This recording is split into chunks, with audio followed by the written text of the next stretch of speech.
River topography हम लोग का खत्म हो गया है 1 नंबर पे, है ना। इससे जितनी स्थलाकृतियां बनती हैं वो सारा चीज हो गया है ना। यहाँ तक कि कल जब पहाड़ों से नदियां उतरती है तो उतरने के बाद कौन सी घाटी बनाता है, कौन सा झील बनाता है, डेल्टा कैसा होता है, पक्षीपात डेल्टा कहाँ होता है, सारा चीज हो गया। पक्षीपात डेल्टा कौन सा नदी बनाता है? मिसिसिपी नदी अमेरिका, मिसिसिपी नदी अमेरिका, है ना, पक्षीपात डेल्टा बनाता है। आज दूसरा नंबर टॉपिक हम लोग पढ़ने जा रहे हैं स्थलाकृति में, टोपोग्राफी में दूसरा नंबर कौन सा है? सी टोपोग्राफी, यानी समुद्र से बनी स्थलाकृतियां, समुद्र से बनी स्थलाकृति।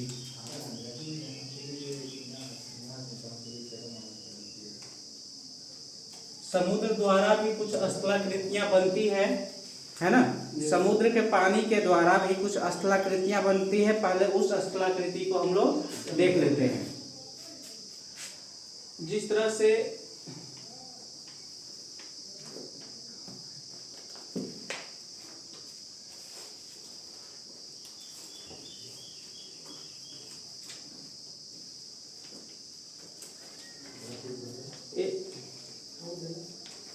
समुद्र का भाग है, नीचे का भाग इधर समुद्र है, ठीक है, समुद्र का पानी है, इसको ऊपर समझिए जमीन है ना, ये जमीनी भाग है। ये क्या है? मिट्टी वाला भाग है। और नीचे जो है वो समुद्र का जल है। ये क्या है? समुद्र का जल, समुद्र का जल है। समुद्र की लहरें मुख्य रूप से इन स्थलाकृति में भाग निभाता है। अगर क्वेश्चन आपसे आएगा कि समुद्र द्वारा जो स्थलाकृति बनती है वो किसके द्वारा बनती है, तो समुद्र की लहर द्वारा। किसके द्वारा? समुद्र की लहर के द्वारा बनती है। तो समुद्र के द्वारा कौन कौन सी आकृति बन सकती है, कौन कौन सी आकृति बन सकती है, तो हम लोग पढ़े हैं, है ना। सबसे पहले इसमें लहर उत्पन्न क्यों होता है? कोरियोलिस बल के कारण, है ना। समुद्र में लहर किसके कारण उत्पन्न होता है? कोरियोलिस बल के कारण। तो कोरियोलिस बल के कारण तो लहर उत्पन्न होता है, लेकिन इसके द्वारा कुछ स्थलाकृतियां बनता है। उसमें देखिएगा यहाँ पे 1 नंबर पे लैगून झील। कौन सी झील? भारत में कौन सी लैगून झील है? चिल्का झील, है ना। भारत की सबसे बड़ी लैगून झील कौन सी है? चिल्का झील है। लैगून झील का निर्माण कौन करता है? समुद्र द्वारा होता है। कैसे होता है वो बता देंगे।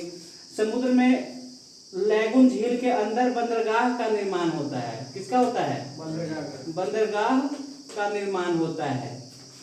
ये क्यों होता है ये भी बताएंगे। तीसरा नंबर में देखेंगे तो गुफा का निर्माण।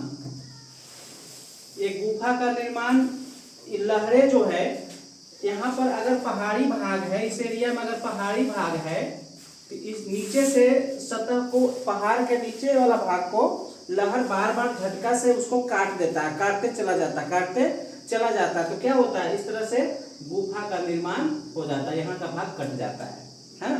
तो ये स्थलाकृति भी बनते हैं। पहले हम लोग समझते हैं लैगून झील क्या है। समुद्र के पानी में, समुद्र में बहुत सारे सिल्ट होते हैं। इसमें जो कचरा होता है, कुछ टुकड़ा होता है ना, वो कचरा जो होता है उसको क्या बोलते हैं? सिल्ट बोला जाता है। तो समुद्र में जो सिल्ट होते हैं, मान लिया जाए यहाँ पर सिल्ट है, ये मोटा सा सिल्ट है ना, यहाँ सिल्ट है, ये मोटा सा क्या है? सिल्ट है। अब इसको लहर क्या करेगा? बहाते हुए, झटका से लहर क्या करेगा? तट से टकराता है ना लहर, तो तट की ओर इसको ले जाएगा। ये क्या है? आपका मोटा सा सिल्ट है। इसको कहाँ ले जाएगा? तट की ओर ले जाएगा। और तट की ओर ढकेलते ढकेलते कहाँ लाएगा? तट से लाके यहाँ सटा देगा। इस क्या किया यहाँ पे? सटा दिया। इस सिल्ट को कहाँ सटा दिया? लाकर यहाँ पे, तो ये मुंह बंद हो गया।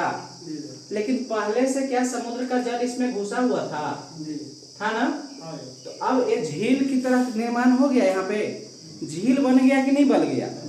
तो ऐसे झील का निर्माण जो होता है उसको बोलते हैं लैगून झील। ऐसे झील का निर्माण लैगून झील। क्या जमीनी भाग में लैगून झील का निर्माण हो सकता है? जहाँ समुद्र नहीं है, समुद्र का तट नहीं लगता है, क्या वहाँ हो सकता है? नहीं हो सकता है। लैगून झील का निर्माण वहीं होता है जहाँ समुद्र का तट होता है, वरना लैगून झील का निर्माण नहीं होगा। तो लैगून झील भारत में जो चिल्का झील है, कैसी झील है? लैगून झील। अब आप हमको बताइएगा कि लैगून झील का पानी मीठा होगा कि नमकीन होगा? नमकीन होगा, क्योंकि समुद्र का पानी कैसा है? नमकीन है। तो लैगून झील कैसा होगा? नमकीन होगा। क्लियर? कोई समस्या है इसमें? अब देखिएगा, ये आपका लैगून झील का निर्माण हो गया। अब हम लोग समझते हैं कि बंदरगाह का निर्माण। जितने बंदरगाह का निर्माण होता है लैगून झील के अंदर में ही होता है। क्यों? जो बताते हैं। अभी यहाँ से समुद्र का तट, ये लहर जो है बार बार टकराएगा, यहाँ जाकर तट से टकराएगा। मान लिया जाए यहाँ पर हम इस एरिया में कोई बंदरगाह बना दिए, है ना, यहाँ पर कोई बंदरगाह बना दिए। अब ये यहाँ से समुद्र का लहर क्या करेगा? इसको धक्का मारेगा, है ना, क्या करेगा? ढकेलेगा, और ढकेल के कटिंग करके कहाँ? यहाँ तक ले आएगा। कहाँ तक ले आएगा? इस ओर ले आएगा। तो यहाँ बंदरगाह रहेगा तो पूरा बर्बाद हो जाएगा। क्या ये बंदरगाह बचेगा कि खत्म हो जाएगा? जहाज वगैरह जो भी रहेगा वो सबको चढ़ा के ऊपर भेज देगा, है ना। तो ये इसलिए हम लोग डायरेक्ट यहाँ पर क्या करेंगे? यहाँ पे नहीं निर्माण होता, डायरेक्ट जो है तट पे बंदरगाह का निर्माण नहीं होता है। बंदरगाह समझ में आता है क्या होता है ना? बंदरगाह जहाँ पर सी पोर्ट वगैरह क्या होते हैं? रुकते हैं। सी पोर्ट होता है, जैसे एयरपोर्ट होता है उसी तरह से सी पोर्ट होता है। तो यहाँ पर रुकता है, जो समुद्र का जहाज होता है आके यहाँ लगता है। तो यहाँ क्या निर्माण होगा? नहीं होगा। लेकिन आप आइए आपको दिखाते हैं कि लैगून झील में निर्माण होगा कि नहीं। यहाँ पर थोड़ा सा कटिंग करके और बंदरगाह बना दिया जाए, इस एरिया में बंदरगाह बना दिया जाए। एक क्या था? लैगून झील था ना, ये क्या था? लैगून झील था। यहाँ पर आप कटिंग करके बंदरगाह बना दिए। ये देखने में छोटा लग रहा है लेकिन ये बहुत बड़ा बड़ा होता है ना। तो बंदरगाह बना दिए। अब समुद्र की लहर मारेगा तो इस एरिया में, तो ये तो अंदर में है ना, बहुत अंदर में है ना, ये तो पूरा आपको जमीनी भाग है ना, तो ये तो अंदर में है। अब ये जाकर टकराएगा, तो यहाँ पर तो कोई समस्या नहीं है, यहाँ भी आके टकराएगा, तो इसको क्या लेना देना है? इस सिल्ट में भी जाकर टकराएगा तो बंदरगाह को थोड़ी नुकसान पहुंचाएगा, नहीं पहुंचाएगा। तो आपको लग रहा होगा कि आज यहाँ बना दिए, आज रास्ता तो बंद है ना। आपको लग रहा होगा कि रास्ता बंद है, यहाँ पर बंदरगाह बना के कौची मतलब साबित कर रहे हैं कि अंदर का जो पोर्ट है वो अंदर का जो जहाज अंदर रहे, बाहर का बाहर नहीं। ये थोड़ा सा कटिंग कर दिया जाता है। क्या करते हैं? इस सिल्ट को थोड़ा सा काट देते हैं और जमीनी भाग को भी थोड़ा सा कटिंग कर देते हैं और कटिंग करके रास्ता जैसा बना देते हैं। और ये रास्ता कहाँ की ओर जाता है? हमारा पोर्ट की ओर जाता है। कहाँ जाता है? ये पोर्ट की ओर जाता है। देखिए बंदरगाह कहाँ बना, समझ गए? तो बंदरगाह हमेशा ऐसे ही बनता है, लैगून में ही बनता है। क्यों बनता है समझ में आ गया? कोई समस्या है इसमें? अब हम लोग समझते हैं गुफा, है ना। अब मान लिया जाए कोई पानी का हम लोग का पनडुब्बी है, अगर वो यहाँ से आकर यहाँ सी पोर्ट पे या फिर इधर बंदरगाह रहता और यहाँ पर आकर अपना ईंधन भरता, तो वो तो सैटेलाइट से कोई भी दुश्मन देश देख लेगा उसको और देख कर पता कर लेगा कि आपके, वो तो जान रहा है कि आपके पास कितना पनडुब्बी है। अगर मान लिया जाए कि 15 को पनडुब्बी है और 10 को इधर गेल है, इसका मतलब वो समझ जाएगा कि 5 को समुद्र में है, तो हमला कर सकता है।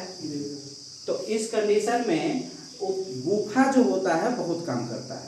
यहाँ से लहर जो है, लहर टकरा कर इसको कटिंग कर देता है। इसको क्या कर दिया? कटिंग करके एक ऐसा निर्माण कर दिया, इस तरह की आकृति बना दिया। यहाँ क्या था? ये अक्सर पहाड़ी क्षेत्र में होता है। बहुत सा तट समुद्र का ऐसा होता है जो पहाड़ी क्षेत्र होता है ना। जिस तरह से जमीनी क्षेत्र होता है वैसे पहाड़ी क्षेत्र भी होता है। तो पहाड़ी क्षेत्र होता है, ये पहाड़ी क्षेत्र ऐसे क्या कर दिया? कटिंग कर दिया। अब कुछ कृत्रिम तरीका से, है ना, कुछ कृत्रिम तरीका से भी क्या किया जाता है, मतलब वहाँ उस देश द्वारा थोड़ा सा और कटिंग कर दिया जाता है, थोड़ा और अंदर तक कर दिया जाता है। ताकि ज्यादा जहाज अंदर जा सके। अब यहाँ कटिंग हो गया गुफा जैसा, पहाड़ था ना, ऊपर तो पहाड़ ही है ना, ऊपर जैसे कहीं पे आप देखे हम वो क्या बोलते हैं उसको, जमीन में गुफा देखे हैं, जमीन के अंदर नीचे खोद दिया जाता है और रास्ता निकलता है कितना दूर। आप पिक्चर में देखे होंगे कि जेल में खोदते खोदते और जेल के पार वो गुफा चला जाता है ना, तो ऊपर तो जमीन रहता ही है ना, ऊपर वो जमीन रहता ही है, तो ऊपर तो पहाड़ है ना, तो ऊपर से तो सैटेलाइट देख ही नहीं पाएगा, क्या देखेगा, वो तो पहाड़ को देखेगा, है ना। अब अंदर अंदर ये पानी के अंदर ही है, पनडुब्बी कहाँ है, पानी के अंदर अंदर कहाँ चला जाएगा, गुफा के अंदर, कहाँ चला जाएगा, गुफा के अंदर, यहाँ जाके ईंधन भर के चला जाएगा। तो ये बहुत काम करता है, अभी सभी देश इसको अपना रहा है, इस चीज को सारा देश अपना रहा है, भारत भी इसको अपना रहा है। तो ये जो है गुफा के अंदर जो है जाकर हमारा पनडुब्बी ईंधन भरकर पुनः वापस आ जाता है। तो गुफा का निर्माण किसके द्वारा हुआ, सी मतलब समुद्र के अंदर गुफा का निर्माण ये लहरों के द्वारा हुआ। लैगून झील का निर्माण समुद्र के लहर द्वारा ही हुआ है ना। बंदरगाह का कैसे बनता है वो समझ में आ गया। अभी एक चीज और समझिएगा, आप लोग घूमने के लिए जैसे जाया जाता है, लोग घूमने जाते हैं जुहू चौपाटी बीच, है ना, बागा बीच, तो आखिर एक क्या है, समुद्र की लहर मैदानी क्षेत्र में, है ना, समुद्र की लहर कहाँ, मैदानी क्षेत्र में, है ना, मैदानी क्षेत्र में यहाँ से कण बालू वगैरह कण ले जाकर और यहाँ फैला देते हैं, इस एरिया में फैला दिए, ठीक है, इस एरिया में क्या कर दिए, फैला दिए। तो ये क्षेत्र जो होता है, बालू भर गया यहाँ पे, अब यहाँ पानी जो है लंबा दूरी तक बालू भरा हुआ है ना, पानी की लहर जो है वो अब बालू के सतह तक आते आते धारा उसका कमजोर हो जाता है। तो लोग यहाँ पे क्या करने जाते हैं, यहाँ पर पर्यटन के लिए जाते हैं, घूमने जाते हैं, एंजॉय करने जाते हैं, कहाँ, बीच पे। तो एक बीच को क्या बोलते हैं, बागा बीच। इस बीच को पुलिन बोला जाता है, पुलिन तट नहीं, देखिए तट समुद्र में नहीं होता है, तट होता है रिवर पे, है ना, बैंक ऑफ रिवर, मतलब रिवर का तट, है ना, मतलब रिवर में तट होता है, लेकिन बोलचाल की भाषा में समुद्र का भी तट लोग प्रयोग कर लेते हैं। समुद्र का उसको बीच बोला जाता है या पुलिन बोला जाता है, क्लियर। तो क्या क्या चीज का निर्माण किया, लैगून झील का निर्माण किया। भारत में सबसे बड़ी लैगून झील चिल्का झील, खारे पानी की सबसे बड़ी झील, मीठे पानी की सबसे बड़ी झील उलर झील। बंदरगाह का निर्माण इसी के द्वारा हो गया, गुफा का निर्माण, अब पुलिन यानी बीच का निर्माण भी इसी के द्वारा हो गया। इसमें कोई समस्या है, ये आपको सी टोपोग्राफी समाप्त हो गया, सी टोपोग्राफी समाप्त हो गया। अभी इसके बाद हम लोग शुरू करेंगे अंडरग्राउंड वाटर टोपोग्राफी, क्लियर।